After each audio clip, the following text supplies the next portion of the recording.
नमस्कार मंडळी, श्री स्वामी समर्थ. 17 मे पासून अधिक मासाला म्हणजे धोंडेच्या महिन्याला सुरुवात होत आहे. अधिक मास म्हटलं की आपण सगळेजण वेगवेगळे नियम पाळतो, बरेचसे पारायण करतो, बरेचशा सेवा करतो आणि त्याचे अनुभव सुद्धा आपल्याला येत असतात.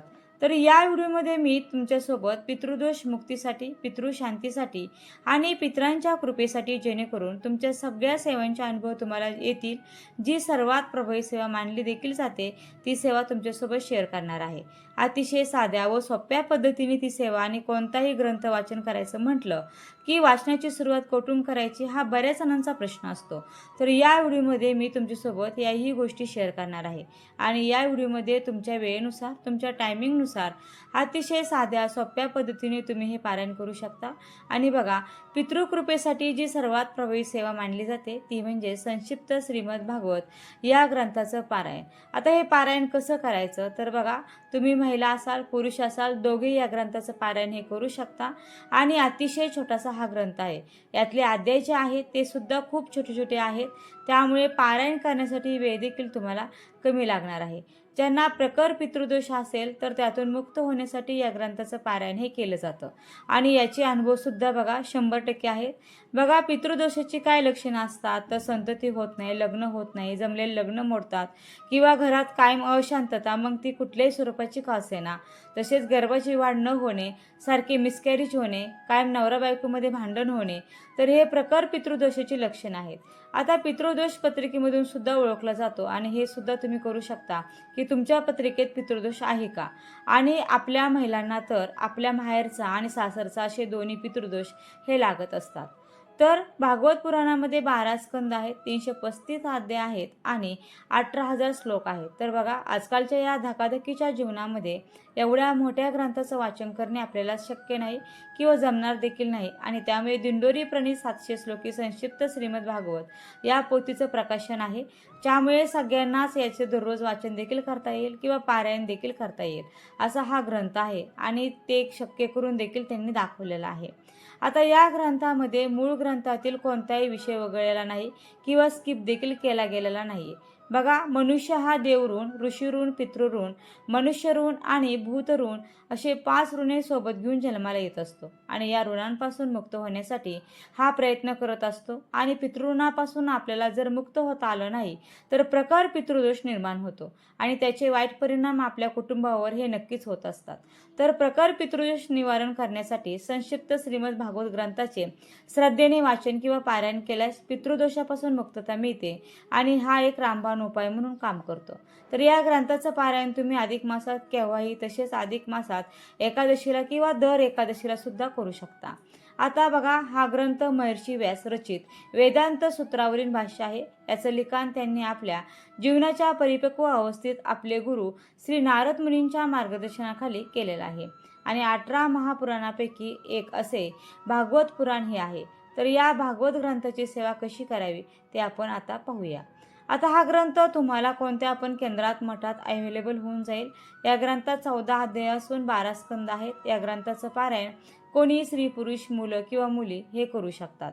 आता या ग्रंथामध्ये अध्याय खूप छोटे असल्या कारणाने हा ग्रंथ एका बैठकीत तुम्ही वाचू शकता. आणि वाचायला जवळपास तुम्हाला 1.5 ते पावणे 2 तास लागू शकतात. आता त्यामध्ये या ग्रंथाचं पारायण जर तुम्ही करायला बसलात तर एकच ठरवा की एका बैठकीत तुम्ही करणार आहात. जर तुम्हाला या ग्रंथाची आता नित्यसेवा आपण जशी करतो, म्हणजे सारामृताची नित्यसेवा आपण कशी करतो तशीच नित्यसेवा या ग्रंथाची देखील करू शकतो. म्हणजे काय, तर दररोज तुम्ही 1 किंवा 2 अध्याय नित्य वाचू शकता. आता या अधिक मासामध्ये एकूण महिनाभर तुम्ही 33 दिवसात 33 पारायण संकल्पयुक्त केली तर अतिशय उत्तम आहे. आणि तुमच्यासारखे भाग्यवान ही तुम्हीच असणार आहे. पण तुम्हाला ते शक्य नसेल तर तुम्ही संकल्पयुक्त या 30 दिवसामध्ये 33 दिवसामध्ये 11, 21, 36, 51 किंवा 108 पारायण सुद्धा तुम्ही करू शकता. आणि तेही तुम्हाला शक्य नसेल तर संकल्प न करता या संपूर्ण अधिक मासामध्ये तुम्ही फक्त 1 पारायण केलं, रोज 1 अध्याय वाचला तरी सुद्धा चालू शकतं. कारण का, काही न केल्यापेक्षा काहीतरी केलेलं बरं. आता या ग्रंथाचे संकल्पयुक्त तुम्ही 11, 21, 51, आता जेव्हा आपण संकल्पयुक्त जेव्हा या ग्रंथाचं पारायण करणार असाल तर तुम्हाला मांसाहार कडकडीत वर्ज्य करायचं आहे. ब्रह्मचार्य आपण पालन करायचं आहे. परान्न पूर्णपणे वर्ज्य करायचं आहे. या पारायणाची बघा पूजा मांडणी काहीच नाही. किंवा उपवास असा काहीच नाही. तुम्ही देवघरासमोर बसून तुम्ही हे पारायणाला सुरुवात करू शकता किंवा वाचू शकता. आता नित्यसेवा तुम्ही या ग्रंथाची करणार असाल तर मांसाहार करून नित्यसेवा करू नका किंवा ही पोथी वाचू नका. आणि त्या दिवशी मात्र तुम्हाला मांसाहार अजिबात करायचा नाही. म्हणजे सकाळी पोथी वाचली आणि रात्री नॉनव्हेज खाल्लं तर असं करू नका. पारायण करताना तुम्ही सकाळी संध्याकाळी दिवसभरामध्ये तुम्ही कधी पण वाचू शकता. वेळेचं आपल्याला काहीही बंधन नाही आहे. फक्त जेव्हा तुम्ही अध्याय वाचणार आहात दिवसातून तेव्हा असं मनामध्ये धरा की एका बैठकीत वाचणार. वाचन करताना मध्येच आपल्याला उठायचं नाही, कोणाशी बोलायचं सुद्धा नाही आहे. आणि जमलं तर पारण्याची वेळ एकच आपल्याला ठेवायची आहे. जर आता तुम्हाला पिरियड आला तर ते 5 ते 6 दिवस सोडून पुढे तुम्ही सेवा ही कंटिन्यू करू शकता. आता बघा, मूळ भागवत ग्रंथापेक्षा या ग्रंथाचे नियम थोडे सोपे असल्याकारणाने आपण हे नित्यसेवेप्रमाणे रोज 2-2 अध्याय देखील वाचू शकतो.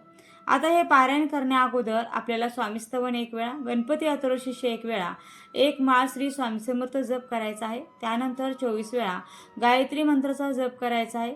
1 माळ विष्णू गायत्री मंत्र किंवा 24 वेळा या मंत्राचा जप करायचा आहे. 1 वेळा पुरुष सूक्त आणि 1 वेळा स्त्री सूक्ताचं पठण करून मंगस अध्यायाला म्हणजे अध्याय वाचनाला सुरुवात करायची आहे. आता पूर्ण अध्याय वाचून झाले म्हणजे एकूण 14 अध्याय वाचून झाले म्हणजे तुमचं एक पारायण पूर्ण झालं. त्यानंतर साखरेचा, खडीसाखरेचा किंवा एखाद्या फळाचा त्या ग्रंथाला नैवेद्य दाखवायचा, नमस्कार करायचा आणि आसन सोडायचं.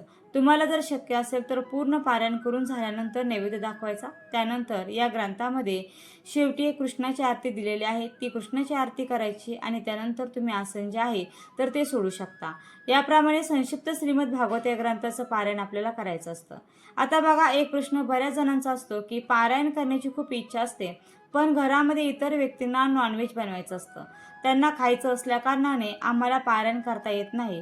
तर त्यांच्यासाठी या प्रश्नाचं उत्तर आहे, धोंड्याचा महिना सुरू झाला की नॉनव्हेज वगैरे तर आपल्यापैकी बरेच जण सोडणार असतात. आणि समजा तुमच्या घरामध्ये नॉनव्हेज खाणं तुम्ही धोंड्याचा महिना असूनही सोडलं जरी नसेल तर बघा, घरच्यांचं त्यांचं राहू द्या, ते खातील पितील काही करतील, पण तुम्ही सेवा करताय ना तर तुम्ही नॉनव्हेज जे आहे ते तुम्हाला जेवढे दिवस सेवा करताय तेवढे दिवस तुम्हाला वर्ज करायचं आहे. आणि बऱ्याच जणांचा हाही प्रश्न असतो की आम्हाला नॉनव्हेज बनवावं लागतं, मग अशा वेळेला काय करायचं. तर बघा, तुम्ही बनवण्याच्या वगैरे अगोदर आपली ही जी सेवा आहे ती करून घ्यायची आणि त्यानंतर मग जी घरातली कामं आहेत त्या सगळ्या गोष्टी तुम्ही करू शकता. आता पारायणाचे उद्यापन करताना तुम्ही जर संकल्पयुक्त केलं असेल पारायण तर पारायणाचं उद्यापन हे आपल्याला करायचंच आहे. शेवटच्या दिवशी जसं रोज आपण पारायण करतो तसं पारायण करून घ्यायचं, नैवेद्य दाखवायचा. शेवटच्या दिवशी मात्र आरती जी आहे तर ती करून घ्यायची आणि शिदा जो आहे तो एका ताटामध्ये बाजूला काढून ठेवायचा. त्या शिद्याचं पूजन करायचं. त्या शिद्यावर यथाशक्ती तुम्हाला जी काही दक्षिणा ठेवायची आहे तर ती दक्षिणा ठेवायची आणि तो शिदा जो आहे तो तुमच्या घरी समजा कामाला मावशी येत असतील, आजूबाजूला कोणी येत असेल तर एखाद्या गरजू व्यक्तीला तो शिदा जो आहे तो तुम्ही देऊ शकता. हे तुमचं उद्यापन झालं. आता शिदा घेणारं कोणी नसेल तर तुमच्या घराच्या आजूबाजूला एखादं मंदिर असेल तर त्या मंदिरामध्ये तुम्ही जो शिदा आहे तो ठेवून येऊ शकता. तिथले गुरुजी वगैरे जे असतात तर ते शिदा घेतील. बघा, तुमच्या लक्षात आलेलं असेल की अतिशय साध्या सोप्या पद्धतीने पितृदोष मुक्तीसाठी, पितृशांतीसाठी आणि पितरांच्या कृपेसाठी आपण संक्षिप्त श्रीमद भागवत या ग्रंथाचं पारायण करू शकतो. काही अवघड नाही. अवघड पद्धतीने सांगितलं म्हणजे ती सेवा खरी आणि त्या सेवेचा अनुभव येतो असं अजिबात नाही. आणि कधीही नियमांना घाबरू नका, कारण कोणतेच देव, कोणतेच गुरु कधीच कोणाचं वाईट करत नाही.